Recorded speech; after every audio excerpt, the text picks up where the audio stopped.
真的发现全景相机的用户已经越来越不把这类产品当成一个全景相机来用了，它更多是把2个镜头拆开，既能够拍摄 vlog， 也可以当运动相机去用。但是实现这种用法的前提就是单个镜头的成像素质要足够好，画面要足够稳定，同时各种配件还有收音设备也都得跟进。影视非常清楚这一点，于是新一代的 X6 换上了2块1.1英寸方形的传感器，能拍 8K 50帧，单个镜头的分辨率也提升到了5K， 同时整个机身你看相比以前回炉重造的还挺多的，变成了这个样子。就从外观的改动上来看，影视应该也是下了狠心，想让它成为全景相机里面新一代的佼佼者。那我们就来看看吧，爱做全景相机的影视这次做的怎么样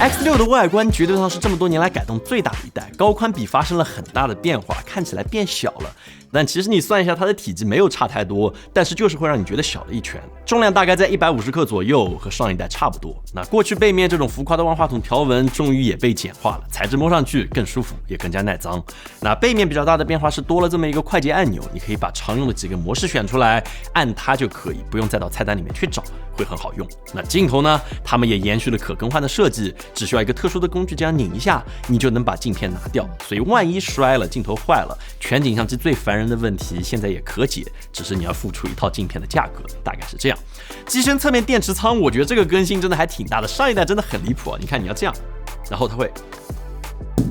把你的电池吐掉，非常离谱这个相机。但这一代的话呢，回归本源，就是按一下推一下就可以把它打开。同时呢，它的存储卡还有电池现在不会互相挡住，是一个非常可靠的结构。所以换电换卡的体验 X6 比 X5 都要好上不少。那如果你真的嫌换卡比较麻烦的话呢，现在 X6 内置了47GB 的存储，能够让你拍摄大概49分钟的 8K 30帧的素材，所以短时间记录或者用来应急，它都可以承载。那这些都还只是它背面和侧面的变化，当你把它转过来，你会发现，它正面的改动好像更有意思一点。这里曾经有的2个按键没了，它被做成了一个虚拟按键，就你开机才会显示，然后通过按它，它有个震动反馈，你会觉得你像在按一个物理的按钮。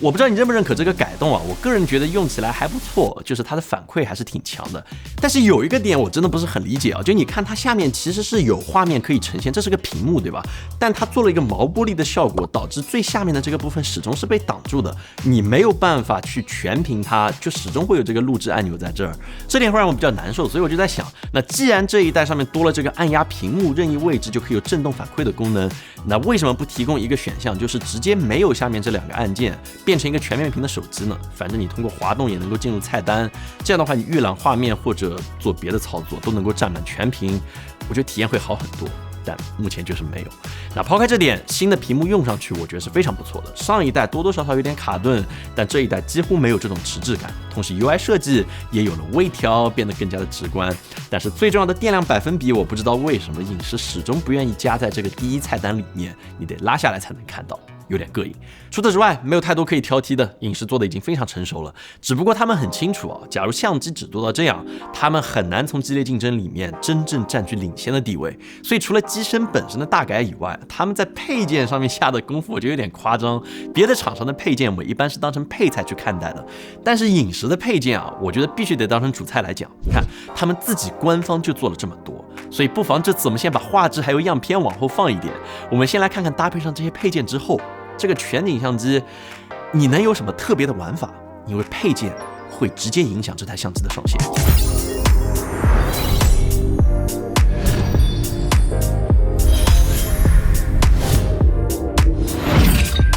首先比较值得讲的是这个玩意，它叫做折叠手柄云台版，这乍一听非常的玄乎啊。那其实影视的逻辑很简单，既然他们有一台叫做 Luna 的手持相机，有3轴云台，它很适合拍 vlog 对吧？那全景相机的用户能不能也体验到呢？影视说没有问题，你只需要像这样把它装在上面，连上这个可拆卸的蓝牙模块，再进入云台模式之后，你就可以像用 Luna 那样去摇它的运镜，它变成了一个3轴云台相机。而且它有个比手持云台相机更厉害的地方在于，因为它是一个虚拟的云台，所以它不会有限位，也就是说它可以在任意的角度旋转。所以你看，它机内也帮你预示好了2种运镜，那其中像是这种360度的环绕镜头，乍一看很难拍，但其实实现起来超级简单，只要调整好高度，人物在不同位置拍几次，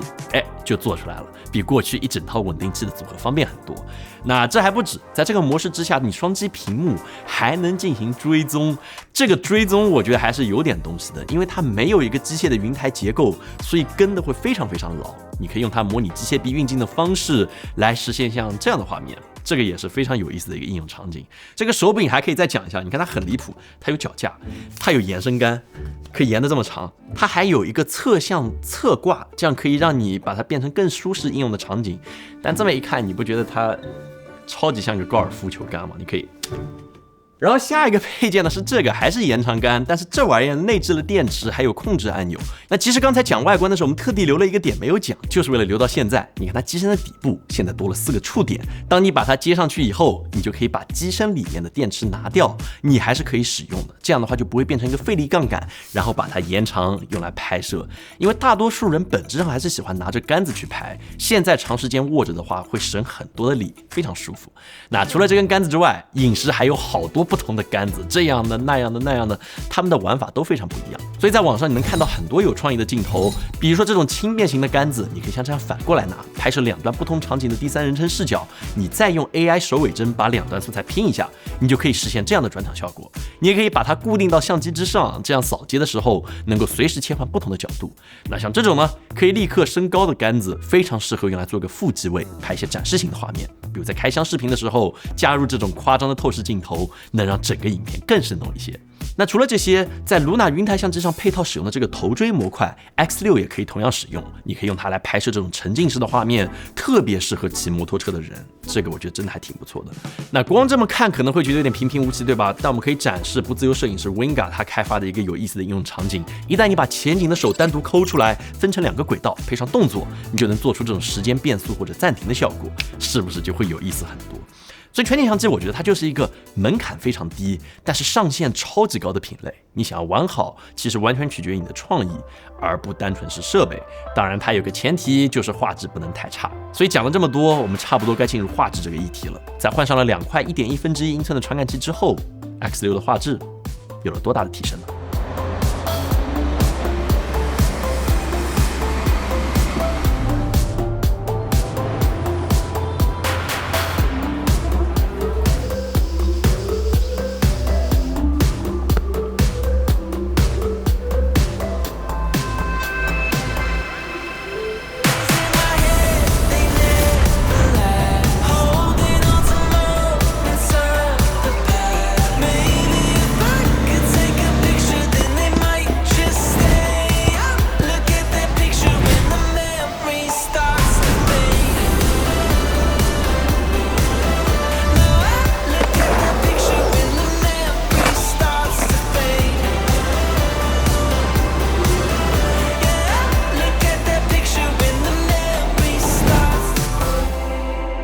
传感器变大变成方形，对于全景相机画质的提升是要比别的运动相机明显很多的。那虽然说它的录制规格提升的不算特别大，我们也列出来了和上一代的区别，但是当你回看的时候，你能明显的发现它的画质肉眼可见的变好了。首先是清晰度上面，你会发现上一代的锐化和这一代相比，这一代少了非常多，也符合我们的预期。传感器变大，光学的优化都会在这一点上有对应的贡献。所以现在就算你单独用它的一个镜头来拍摄，就是单镜头模式，我觉得已经完全可以当成一台常规的运动相机来用。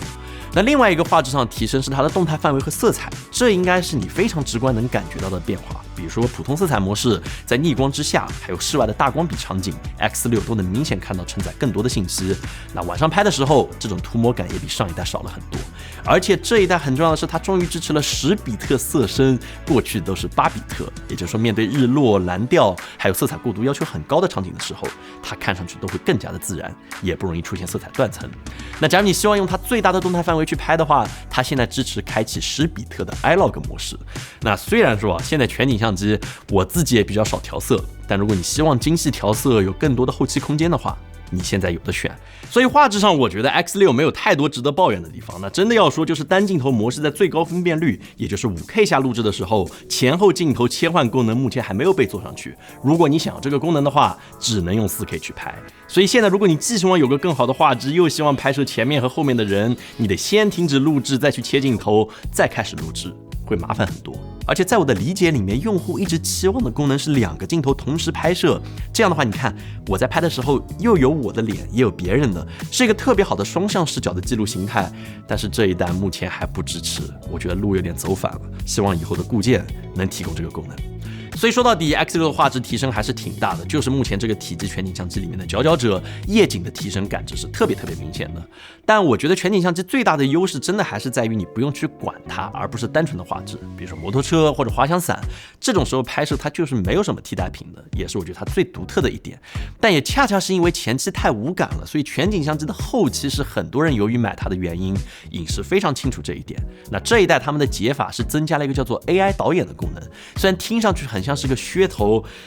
但是用下来我们发现真的还不错。它会每天自动帮你在机内分析，你拿去充电或者关机不管它，等到第2天你手机 app 里面就会有一条剪辑好的 vlog， 你可以看一下，这些片段都是他自己剪辑的，其实还是不错的，而且拼接的缝隙也都帮你处理好了。只不过遇到强光源的时候会偶尔能看到一点痕迹，但是整体来说，我觉得这个功能算是第一个我愿意用的 AI 导演功能。收音也有很多朋友关心，自从影视发布了自家的无线麦克风系列之后，这块短板终于被补上了。它能够直连2路的无线麦克风，同时支持调整增益还有降噪。那哪怕是机身自带的麦克风，现在我们测试下来也已经非常好了。开启智能音频模式之后，你能明显感觉到背景的嘈杂声被削弱了很多，同时人声不会变得奇怪。你可以听听看对比，尤其是有屏幕的这一面，声音好了很多。